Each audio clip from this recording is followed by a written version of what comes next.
Sir 2019లో మీకు కూడా అంటే మీ పార్టీకి కూడా 151 స్థానాన్ని కట్టబెట్టారు ప్రజలు. మరి అప్పుడు కూడా ఈవీఎం ట్యాంపరింగ్ జరిగే వైఎస్ఆర్‌సీపీకి 151 స్థానాలొచ్చాయా?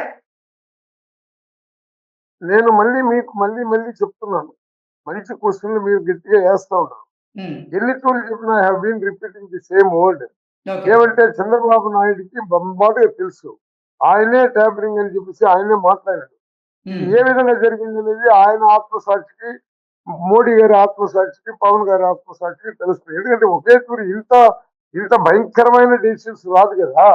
40% ఏసి కూడా మేము ఇంత దూరంగా ఎనికిపోయినామంటే, ఇది హ్మ్. మన ప్రజల తీర్పు కాదని నేను చెప్పలేను గానీ, ప్రజా తీర్పు ఇచ్చారు. మీరు బ్రహ్మాండంగా వచ్చారు. ఈరోజు పరిస్థితులు ఏ విధంగా ప్రజలు బాధపడుతున్నారు, ప్రజల యొక్క మనోభావం ఏ విధంగా ఉందనేది అది ప్రజలు ఇచ్చిన తీర్పుగానే భావిస్తున్నాను నేనేమో. హ్మ్. అది ఎన్ని రకాలుగా వచ్చినా ఒక తూరి డిక్లేర్ చేసినాక, ఇది ప్రజా తీర్పుగా భావిస్తున్నాను. కానీ అట్ ది హ్మ్. సేమ్ టైమ్ నేను ఎంత ఫీల్ అవుతున్నానంటే, హ్మ్. పేదవాడు ఓటేసాడు. హ్మ్. పేదవాడు ఓటేసినప్పుడు వాడికి ఓటు హక్కుంది. హ్మ్. వాడు ఏ పార్టీకి ఇస్తుందో ఆ పార్టీకి ఓటేస్తాడు. హ్మ్. ఈరోజు రాష్ట్రంలో జరుగుతున్నదేమి, పేదవాళ్ళు ఇల్లు కొట్టుతున్నారు. అందులో ఎస్సీ, ఎస్టీ, బీసీ మైనారిటీ ఉంది. ఓసీలో కూడా పేదవాళ్ళ ఇల్లు కొట్టేది. నువ్వు ఓటేసినావో లేదని అడిగేది. హ్మ్. పథకాల ప్రకారంగా పోయేది. ఈ విధంగా చేసుకుంటా ఉంటే ఇది ప్రజాస్వామ్యంలో ఉన్నామా? ప్రజాస్వామ్యం పూని చేసినటువంటి ప్రజాస్వామ్యం కనపడుతుంది. హ్మ్. దీనికి కారణం ఒకటే సార్ మీరు కావాలంటే ఏమన్నా నేను ఏదైనా చెప్తే సుప్రీం కోర్టుకి పెట్టి నన్ను జైలుకి కూడా పంపిస్తారు. హ్మ్. 40,00,000 పెట్టారు కదా! Election commissioner. హ్మ్. 40,00,000 పైన ఎవరు ఎక్కువగా పెట్టకూడదన్నారు కదా! అవును. ఒక్క తూరి మీరు సుప్రీం కోర్టు జడ్జికి తెలుసు. మన మన ప్రధానికి తెలుసు. అందరూ మంత్రులకు తెలుసు. అన్ని పార్టీలకు తెలుసు. హ్మ్. ఎవరు సార్ నీతికి, నిజాయితీకి నిలబడి ఓటు వేసుకొని గెలిచే పరిస్థితి ఇప్పుడు ఉందా దేశంలో? లేదు. మీరే చెప్పండి.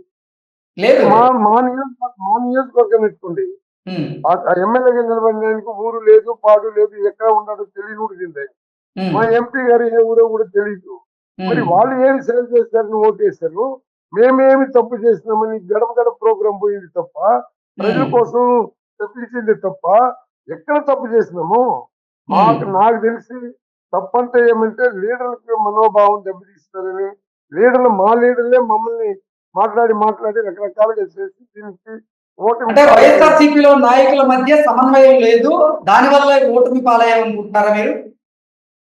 నాయకుల మధ్య సమన్వయం లేదని మీ ద్వారా చెప్పడం లేదు గానీ, హ్మ్. ఈ రిజర్వేషన్‌లో ఉండేవాడికి ఎస్సీ, ఎస్టీ, బీసీ మైనారిటీ హ్మ్. అందరూ గడప గడప ప్రోగ్రామ్ పోయినాక 100 మందిని మార్చాల్సిన కర్మ ఏమొచ్చింది? హ్మ్. జగనన్న వాళ్ళు ఏమేమి చెప్పారో దానికి ఎందుకు ఆయన ఆ నిర్ణయం తీసుకున్నాడో నాకు అర్థం కాలేదు.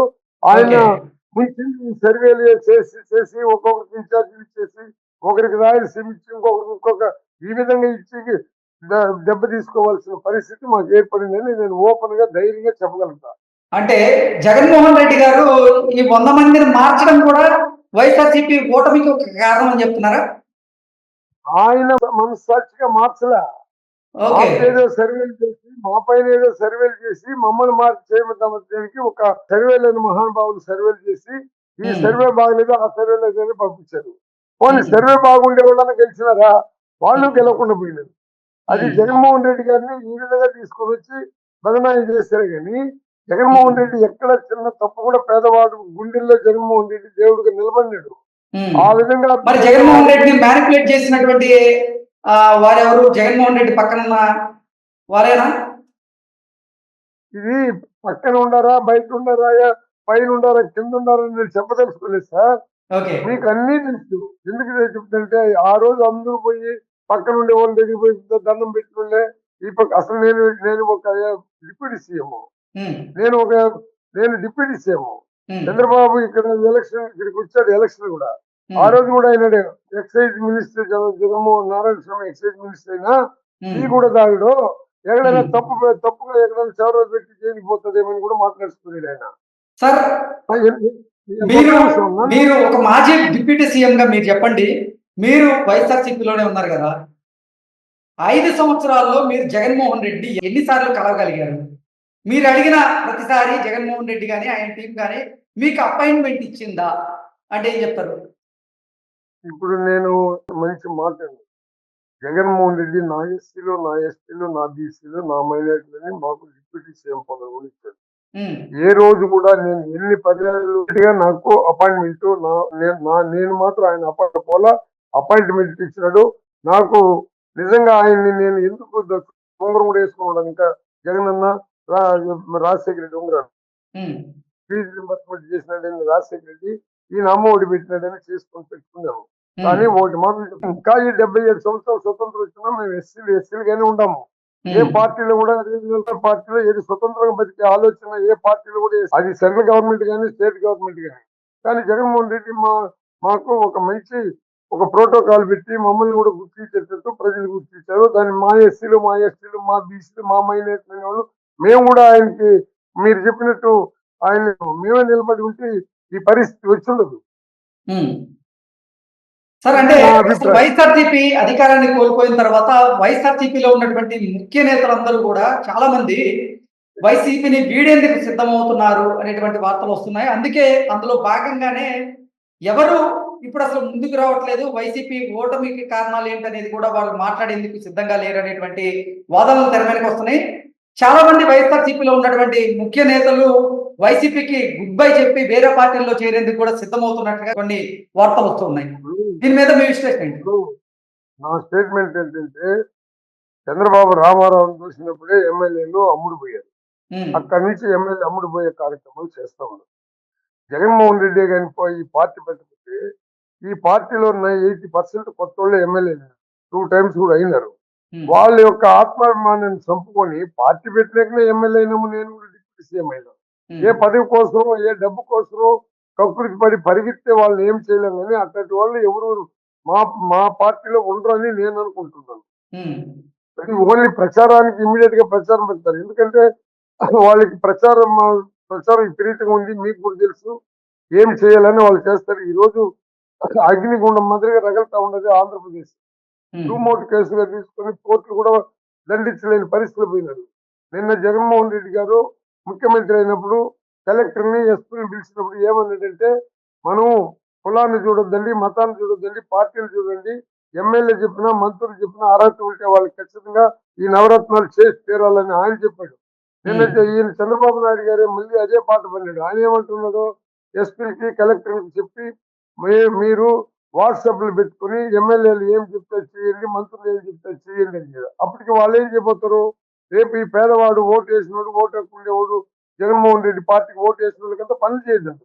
ఇది ఉమ్. విచ్చలవిడిగా ముందుకు పోతుంది. ప్రజాస్వామ్యం అనేది కనుమరుగయ్యే పరిస్థితికి వస్తుంది. నేను ఉమ్, రెడ్ బుక్ అనేది కానీ రెడ్ బుక్ అంటే ఓటేశాను.